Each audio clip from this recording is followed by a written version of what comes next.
Hi, so I'm Simon, and I'm coming off of a top 8 finish from Pittsburgh and a pretty decent last season. And so I've been getting a lot of questions about what my prep is for like events, and so I decided to make this video. So anyways, we'll get right into it. Let me change that. And so the first thing that we should probably think about before we like go into anything is what are your goals in the game? Are you sort of looking just to be a fun haver, or are you trying to hit like a solid placement and make a name for yourself? The other thing you should really reflect on is like realistically, like how much time do you actually have to spend on the game? So that being said, the way I approach major events like regionals is they're kind of like a math test in a way, in that like in a math test you know what you're being tested on, right? You know the format, and then you know the sorts of questions that will be asked. And so that's kind of like the types of questions that you'll be asked are kind of like what kind of decks are going to be in the room. And so for me personally, I've had a lot of success in math classes by studying an insane amount and just like grinding out practice problems like day in, day out. And so I've taken that method over into Pokemon, where I just basically play a stupid amount of Pokemon, and that's been pretty good for me, right? So basically like my justification on like playing like a bajillion games is that like in Pokemon we have a limited amount. It's almost infinitely like large, but it's a finite amount of like different board states, right? And we can like limit this, we can like bound this huge amount to even smaller by, you know, making some general assumptions that make sense. Like for example, people will play like real decks, people won't like throw games like super egregiously, right?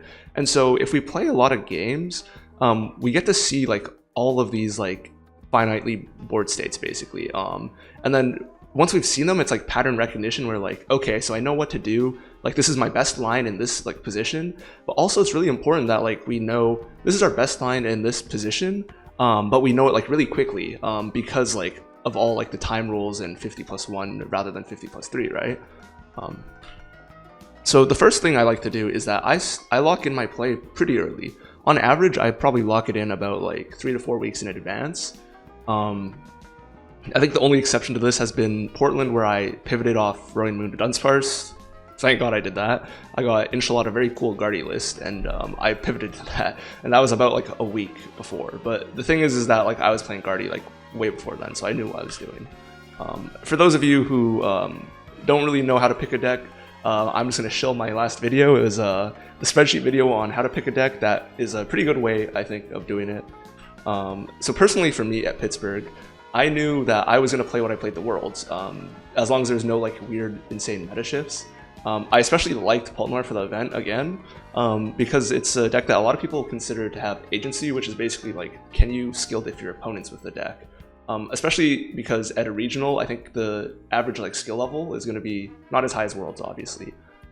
So then if we're thinking about like our goals and our time like management at the start of like the goals at the start was like, if you don't have that much time to play the game, please just like pick a deck that doesn't really require that much time to master. Because I see this problem a lot at locals, not even locals, but also like regionals, is that like average like skill level players, or like people who aren't even that, like people who are below average maybe, they'll pick up a deck, they'll be like, oh, I really want to play like Guardy or Polk, because you know like, oh, those guys like they do it so well, right? And then they just struggle like insanely hard with it. Like you have to like think about whether you're just gonna have a better payoff playing an easier deck like Bull or Joltik, right? And just being realistic about that.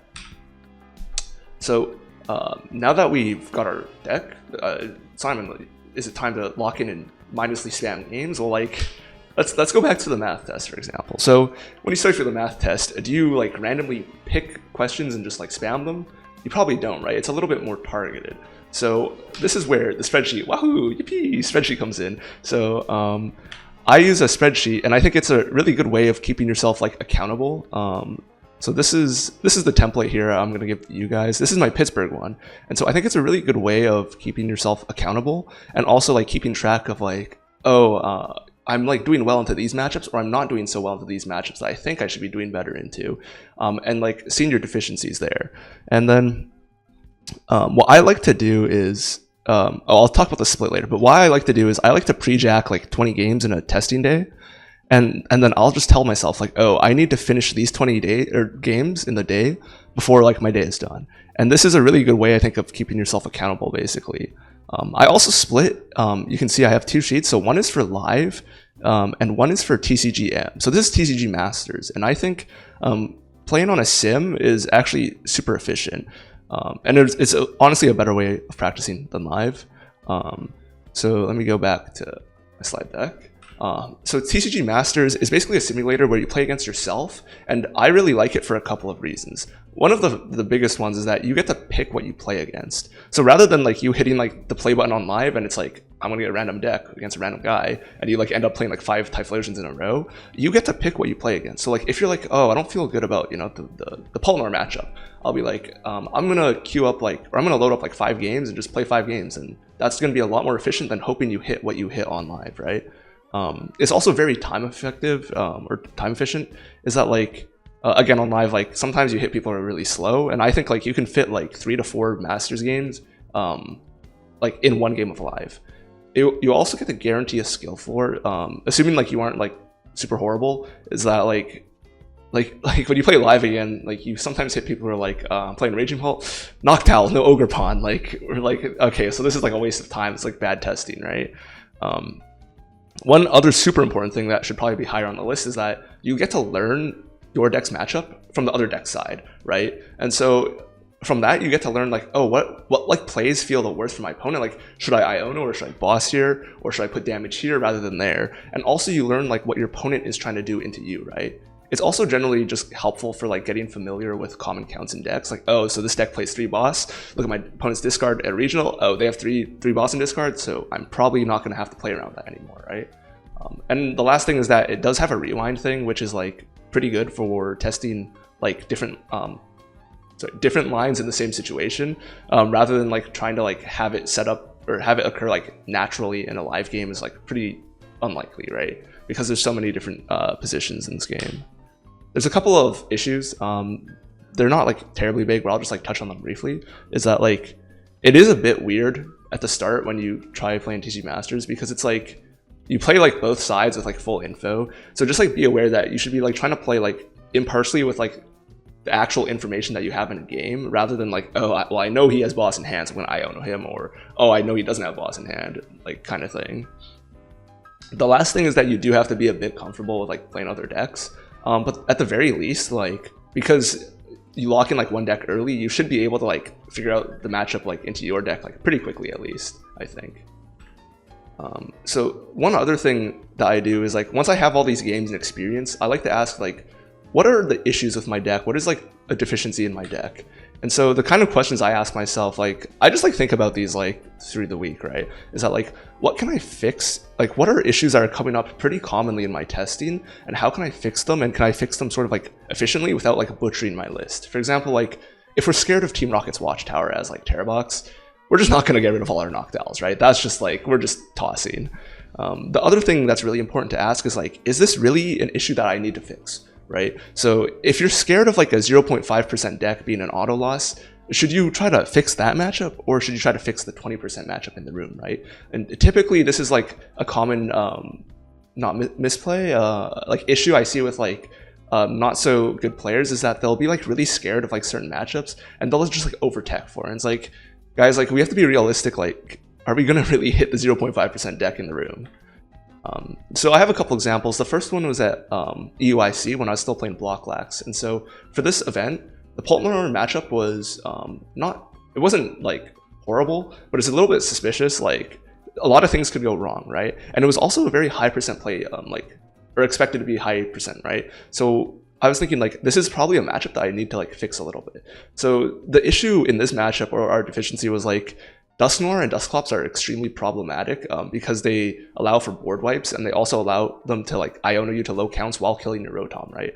And so something I noticed was like, okay, so they go Candy, like Candy is a limited resource, and Candy is how we get to a Dusknoir, right? So I was thinking like, how can we abuse this? And from my testing games, right, that we played a billion of, is that like, I know that I would go like rare Candy and then hold the, like not use the Dusknoir there, right? And so this like gave me an idea, like, okay, so we have a couple of turns with Dusknoirs on board. Can we do something about like with this like room that we have? And so the first thing I thought of was like, what if we went like Fluttermane, Lively Stadium, Cape, grab a Dusknoir, because if they pop Ghost to kill it, it's very ineffective. But that was like the problem with that was that it's like we're griefing our list by playing a bunch of like random jank cards, right? So then I thought, what's a more cleaner way of doing this? And it turned out to be actually, if you just use Devo, you just delete the rare candy, right? So this is like one example of like how I solved a deficiency. Another that I liked a lot was like with the Jellicent Gex at like Pittsburgh. So immediately after Worlds, I was like looking at the Jellicent list, right? And they were like, I wasn't like not a huge fan, because in my mind, like the huge deficiency, like the huge like red flag was that like your odds of getting turn 1 item lock were very bad. And like your deck being able to turn 1 item lock right now is like pretty good, right? And then so I was hitting on ladder, most of them didn't play Air Balloon, but I was hitting a couple of Jellicents that were playing Air Balloon, and I was thinking like, wow, this actually like solves this problem like pretty well. And it's like pretty cool because all the Jellicent, or all the like good Jellicent Guardy players at Pittsburgh, they all saw this like deficiency, and they also saw like, okay, Air Balloon is probably the solution, and they were able to like play a pretty good deck because of that. So now that we're done our list, now that we're done our prep, now what? Are we ready to go to the regional? So going back to the math test example, right? Before you hand in your math test, like what do? You kind of just like look it over, right? So in my mind, you want to like sanity check your work, right? You don't want to just like blindly hand it in. So for me, this is just like talking to my friends, basically. It's like you want to get input on the things you think. Like, does your list and do your lines really like work? So I'll be like, yo, Julian, there's no way for me to like beat Moonlit Hill, right? Like I get like railed by Moonlit Hill in the Poltnor Dango matchup, and he was like, yeah. I'm like, okay, so that's cool to confirm. You want to you want to ask people like, or you want to check your work with other people, but you just be a little bit aware of like, you don't want to like talk to like yes men who like don't really know what they're talking about. Like you might be asking though, like, Simon, like, I don't know anyone to talk to though. But the thing is that like at locals, there's usually like people who like not one trick a deck, but they play a lot of a certain deck, right? And those are usually like people you can like get a lot of valuable input from. Like, oh, do you think like this card is gonna, or this tech will be like pretty popular, or like does this line really work into you? The other thing, I didn't write this on here, is that like if you go to regionals, like just make friends with your opponents. I keep in touch with a lot of my opponents, and I talk about the game with them quite a bit still. Another like last thing you can do is that, like, to be completely honest, a lot of like the good Pokemon players are like terminally online, and we also like love to yap, right? So if you just like ask a question, there's actually a good chance that you'll probably get a pretty good answer back. Just like be aware, like don't ask stupid questions, and try to like have a really good question in mind and not waste like people's time. The final thing I'm just going to touch on is that I think like coaching in masterclasses is also like a pretty time efficient way to like learn your deck, get good lists, and also to like sanity check pretty well if you've been able to like put in the time and the work. If you think about like how much they cost, like compared to like how much it costs to like go to a regional, right? It's probably like worth your money to do it. And I'll be like completely honest that I've used like a masterclass to like check lines before. It's like totally fine. I think I'm sure like other people have done it too. So that's all from me. I hope this helps, and yeah, if you have any questions, you can ask me on Twitter. I'll be in the comments probably, and yeah, hopefully you do well.